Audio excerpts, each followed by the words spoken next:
Your willingness to continue to promote a demonstrably false narrative is alarming.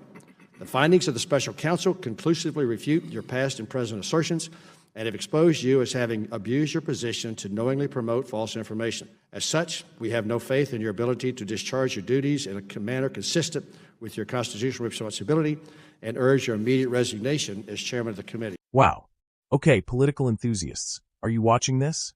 That silence right after that letter was read, that is the sound of truth hitting the floor.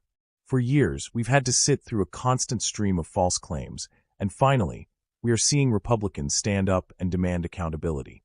This isn't about policy disagreements. This is about one man, Adam Schiff, abusing his position to peddle a demonstrably false narrative.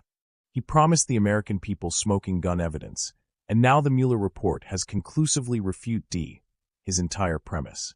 You simply cannot abuse the trust of the American people, especially in an intelligence capacity, and just shrug it off.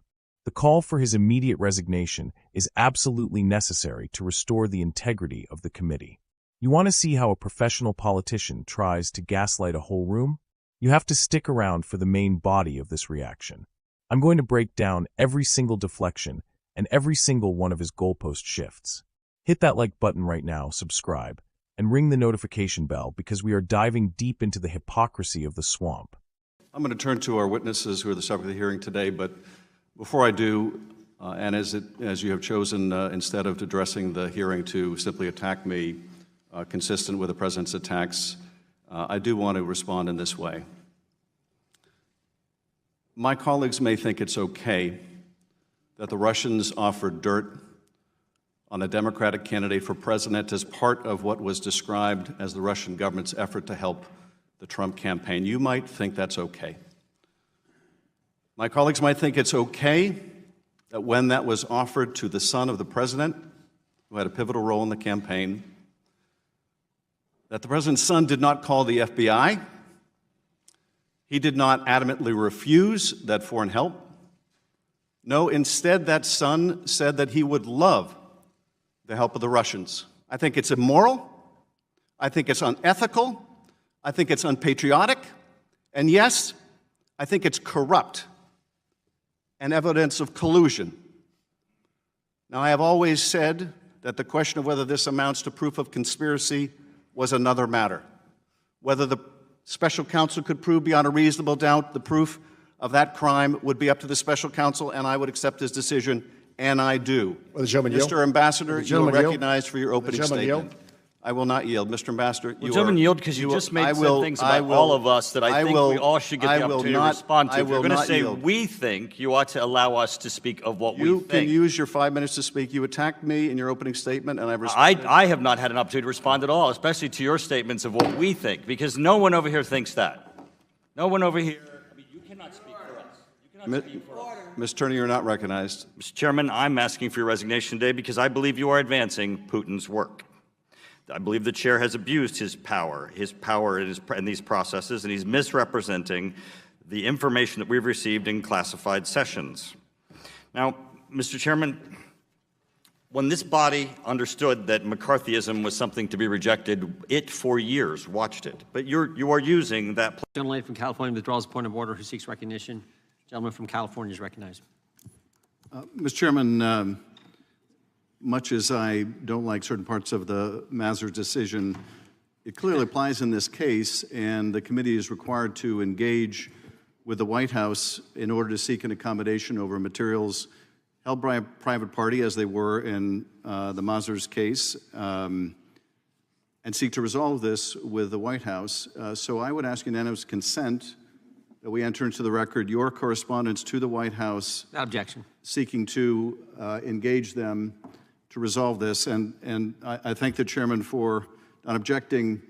Can you produce that correspondence to the White House asking for accommodation on these materials you've sought by this subpoena?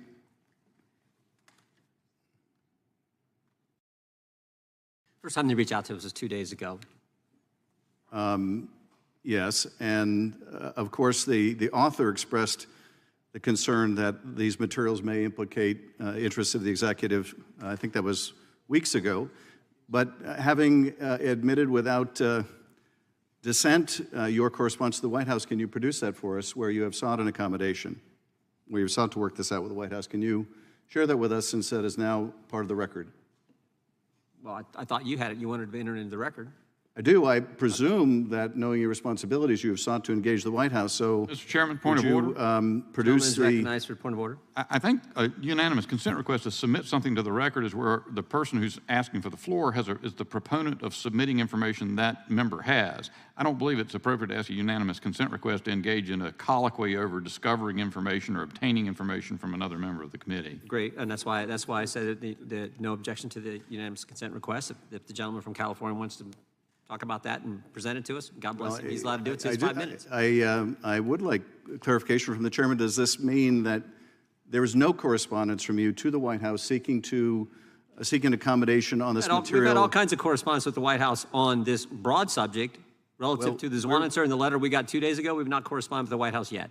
And we will, not, we may. That's a decision we'll make. And you have not corresponded with the White House seeking accommodation ever since the author who you are subpoenaing and seeking to hold in contempt articulated the view that there was executive interest and potential privilege over this material? You haven't sought to engage over the weeks since you received that communication?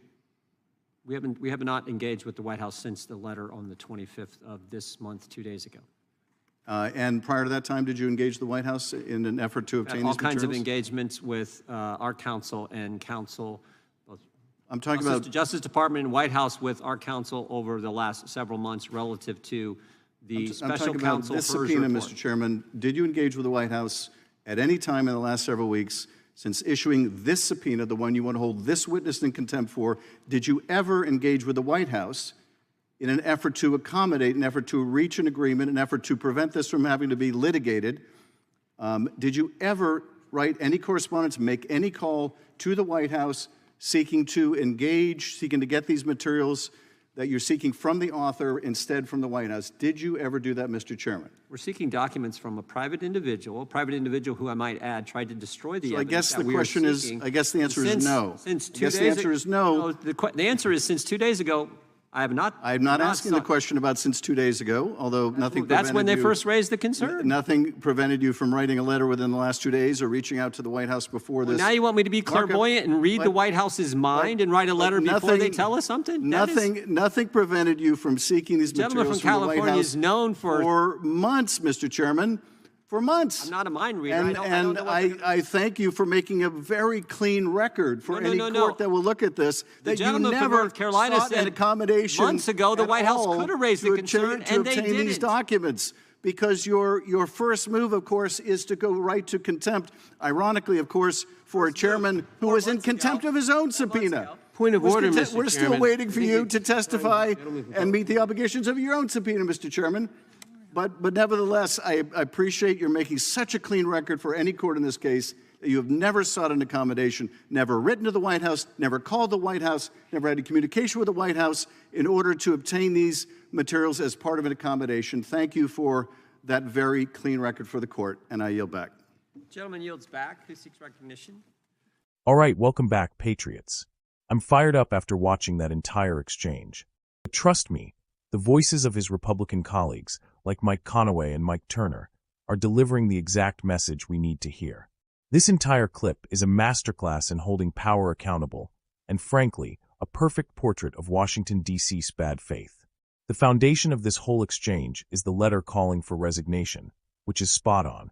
They make it clear, Schiff has been exposed for abused his position to knowingly promote false information. The special counsel's report, which we all waited patiently for, finds nothing. No conspiracy. No collusion. The host of this video nails it when he gives a huge shout-out to Mike Conaway, who rightly points out that the special counsel's findings refute Schiff's entire existence as chairman. If any of us did this at our job, we'd be gone instantly. But then comes the pivot, the classic Adam Schiff move that is pure gaslighting. When he finally responds to the call for his resignation, does he address the fact that his central claim about criminal collusion was debunked? No. He goes into a monologue about the Trump Tower meeting and says, "My colleagues might think it's okay." What an outrageous misrepresentation. He shifts the whole argument from proof of conspiracy, which he swore he had, to suddenly moral judgment. He says he thinks certain actions are immoral, unethical, unpatriotic. This is the most cynical move in politics. You don't get to shout treason for 2 years, and when the facts prove you wrong, change your plea to, but he's still a bad guy. That is a desperate distraction from his zero credibility left. This clip is also a crucial lesson on how DC operatives weaponize committee power. Mike Turner is a hero in this exchange. He correctly called Schiff out for practicing McCarthyism. Turner said, "I'm asking for your resignation today because I believe you are advancing Putin's work." That's a brave and powerful counterpunch. Schiff is the one tearing the country apart with endless hoaxes, and Turner hit the nail on the head by calling him out for using the committee to attack his political enemies. And let's talk about the procedural failure. The exchange with the gentleman from California, a colleague of Schiff, is incredibly revealing. The Republican side, seeking documents from a witness, is trying to enforce the committee's responsibilities. But when pressed repeatedly, the chairman admits that he never sought an accommodation with the White House before moving to hold someone in contempt. He never wrote a letter, never made a call. Why? Because the goal wasn't to get the documents. The goal was to get the headline, contempt. This is an abuse of power and a deliberate effort to bypass proper legal procedure, and the Republicans made a very clean record for any court that will look at this. The bottom line is clear. The Republicans in this video stood up for truth, procedure, and accountability. They are challenging a chairman who has become a propagandist for his own political party, not an intelligence leader for the country. Adam Schiff needs to resign, period.